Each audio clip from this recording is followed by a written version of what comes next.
శ్రీమాత్రే నమః. ఇదైతే పప్పు సాదం అని వన్ పాట్ రెసిపీ మొన్న షార్ట్ వీడియో పెట్టాను కదా. ఇదైతే ఫుల్ లెంత్ వీడియో.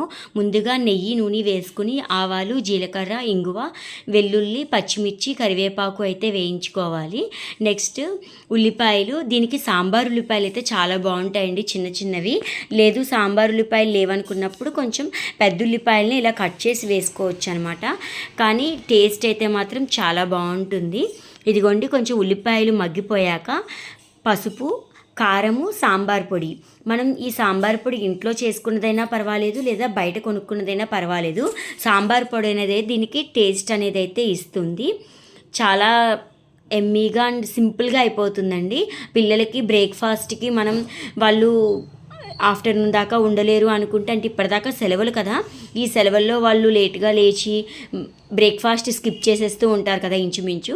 ఇప్పుడు ఏంటంటే స్కూల్స్ ఓపెన్ అయ్యాక ఇలాంటివి పెట్టామనుకోండి, వాళ్ళు ముందుగా ఒక కప్పు రైస్, హాఫ్ కప్పు పప్పు అనేవి అయితే నానబెట్టి పెట్టుకున్నాను. ఒక 30 మినిట్స్ నానితే సరిపోతుంది.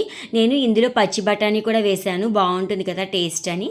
కొంచెం రుచికి సరిపడా సాల్ట్ వేసేసి ఈ బియ్యం నానబెట్టుకున్నాం కదా వడపోసి, ఆ బియ్యం కూడా కలిపేసి ఒక గ్లాస్కి 2 గ్లాసులు నీళ్లు పోసి 3 విజిల్స్ అయితే రప్పించాలి. ఇదిగోండి, ఇలాగా రైస్ అనేది అయితే కలిపేసుకుని నీళ్లు పోసుకుని విజిల్ తెప్పించేసుకోవడమే.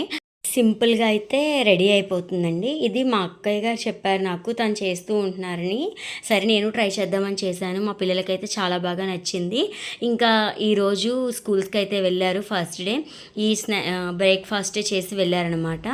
హాఫ్ డేస్ కాబట్టి ఆఫ్టర్నూన్ నుంచి వచ్చేసారు. ఈరోజు అయితే బనానా బన్ను, ఆలు బోండా చాలా రెసిపీస్ అయితే చేశాను. వీడియోస్ అయితే తీయలేదు, షార్ట్ వీడియోసే చేశాను. అయితే వీడియో పెడతాను.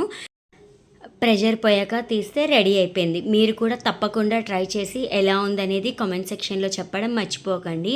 Please like, share and subscribe my channel. Thank you for watching.